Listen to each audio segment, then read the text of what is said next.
Labdien, būšu ātra. Tātad skatīsimies arī ātri. Kristīna Dreja, Ainava arhitekte un attiecīgi arī uz mikrorajonu teritoriju skatīšos vairāk iekšpagalma kontekstā ar jautājumu, vai un kuras daļas ir tās, kas pieder it kā šķietam lietošanā man, tev, vai kuras ir mūsu.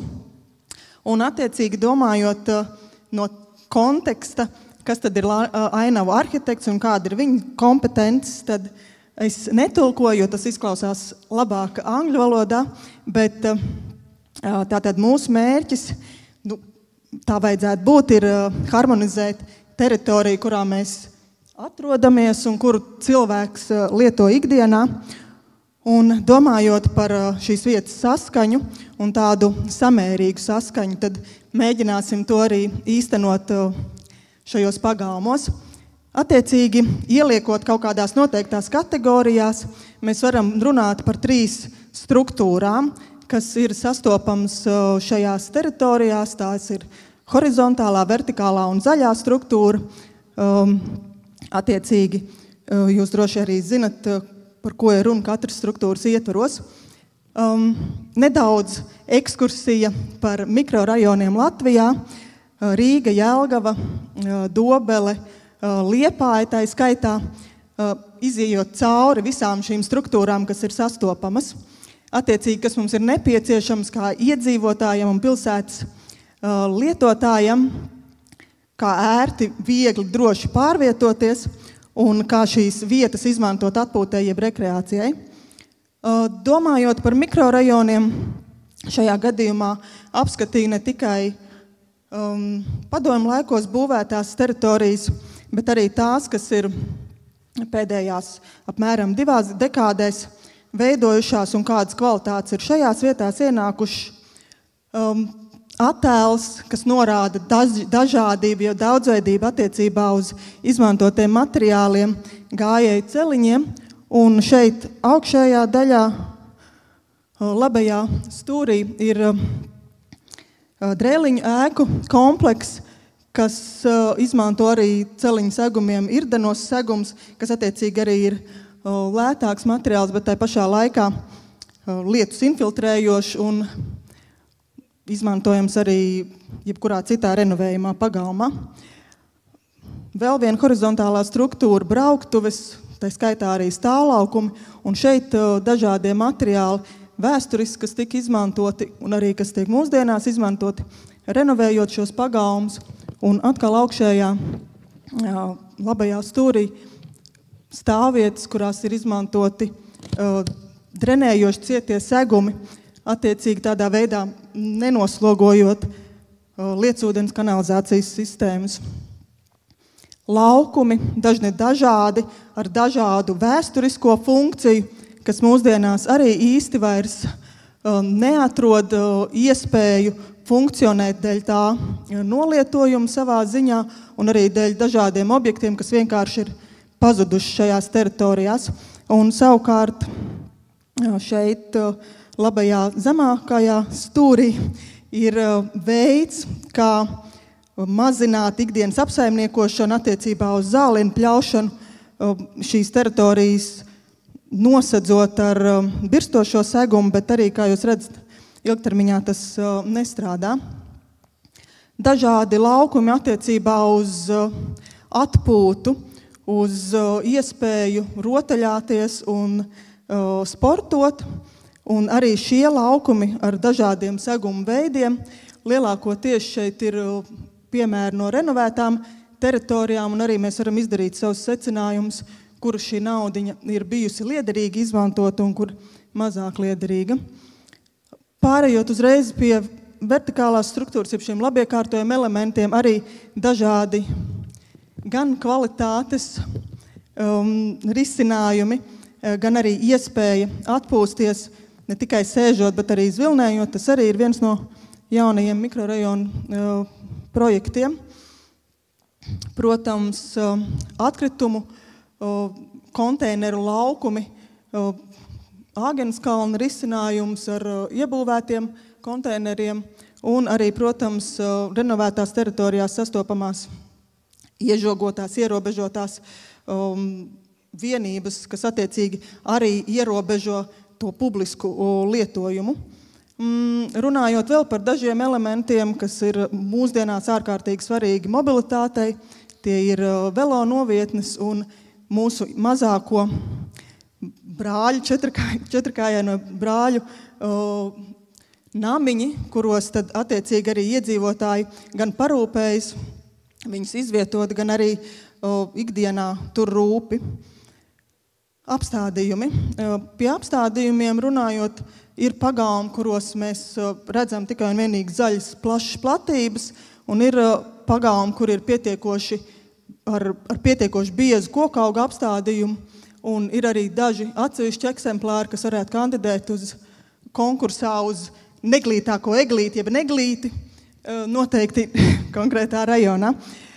Un šeit mēs arī varam dalīt apstādījumus vēl tādās divās apakšgrupās, kā cilvēki, jeb iedzīvotāji izpaužās, un ir atsevišķi jau vēsturiski pie ēkām izbūvēt paaugstinājumi, kur mēs varam veidot šos dažādos apstādījumus, ko arī dara paši iedzīvotāji lielākoties, bet šie te izmantotie materiāli arī atsevišķās vietās ir ļoti dažādi.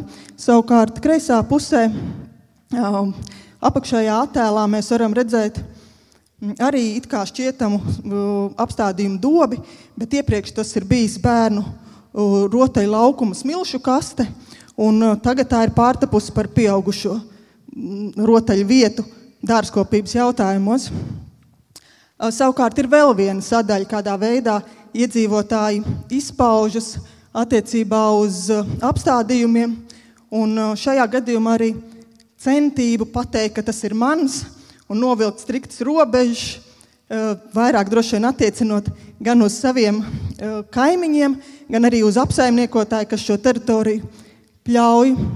Nu, lūk, un arī šajā gadījumā šeit mēs redzam ļoti daudz dažādus veidus, kā kāds izmisīgi mēģina pateikt to, ka šī noteiktā vieta, kurā es kaut ko iestādu, kuru es veidoju kā savu estētisko rūpju vietu, izmanto dažādus materiālus, kas ikdienā paliek pāri, vai kas ir tīri finansiāli izdevīgi pieejami.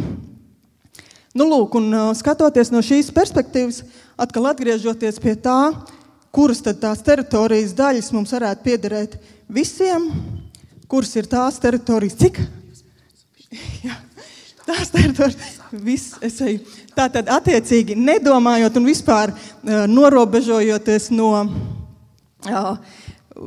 īpašuma piederības, runājot par to, kas tad kvartālā ir nepieciešams, tā būtu tās savu veidu zaļā sirds, jeb teritorija, kur mēs varam izmantot visi, neskatoties uz to, ka tā ir kaut kāda noteikti ierobežota mikrorajonu kvartāla teritorija. Tad atsevišķa teritorija, kas varētu būt tā, kas ir puspubliskā, jeb pieder man un manam kaimiņam, jo es par to maksāju, un arī es maksāju par apsaimniekošanu. Savukārt, trešā daļa tā ir tā, kas varētu savā ziņā piederēt man, pēdiņās ieliekot privātā pieejamā zona, atsaucoties uz pēdējiem slaidiem bildēs, ko es rādīju, kur cilvēks grib un vēlas īstenot savus rūpes un gādīja par noteiktām lietām, šajā gadījumā dārzkopību. Nu, lūk, un tad katra no šīm zonām, kā jau es minēju, publiskā ir tā, kas ir nevis vairāk, bet kas ir publiski brīvi pieejama.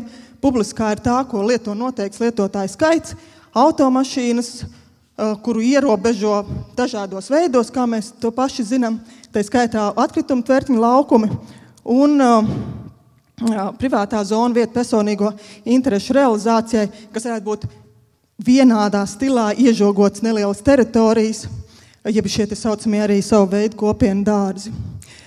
Runājot par to, kā apvienot un tā skaitā arī atvienot, apkārtnes kontekstā mums ir jādomā, ka šīs te publiskās daļas ir vienotas tīklā, kur ir iespēja pārvietoties no viena mikrorajona kvartāla uz otru, tādā veidā arī veicinot socializēšanos un tādu pāreju un lielāku loku apkārt savai apkārtnei, un tā skaitā arī ne tikai šīs līdzīgās teritorijas sasienot, bet arī vispārīgi publisko ārtelpu, parkus un skvērus.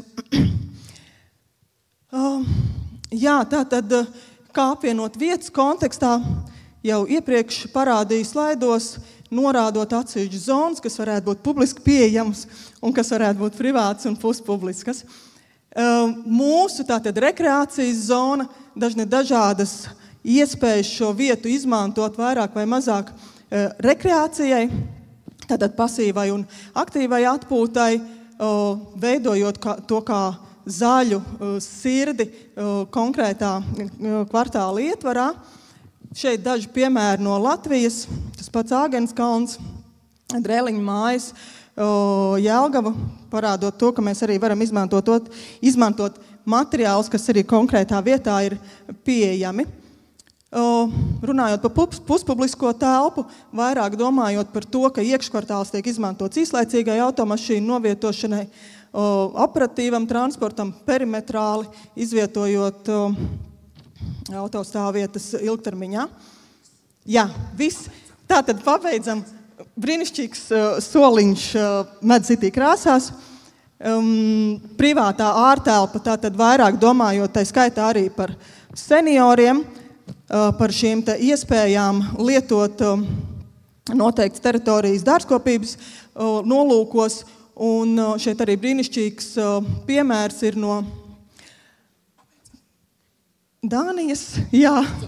Un atsaucoties uz mūsu lietuviešu kolēģiem, arī mēs varam, renovējot savus mājas, ne tikai dot piekļuvi mūsu draugiem, bet arī iespējams mums pašiem, izveidojot kāpnītes no pirmā stāva, tādējādi varbūt arī kopumā mainot šo te funkciju šīm būvēm. Temiskais plānojums, brīnišķīgs instruments pašvaldībām, kur pētīt un domāt par mikrorajoniem, mikrorajonus kā zīlonis, apēdam, nebaidamies no tā, ka tas var būt sākotnēji negaršīgs. Paldies! Paldies!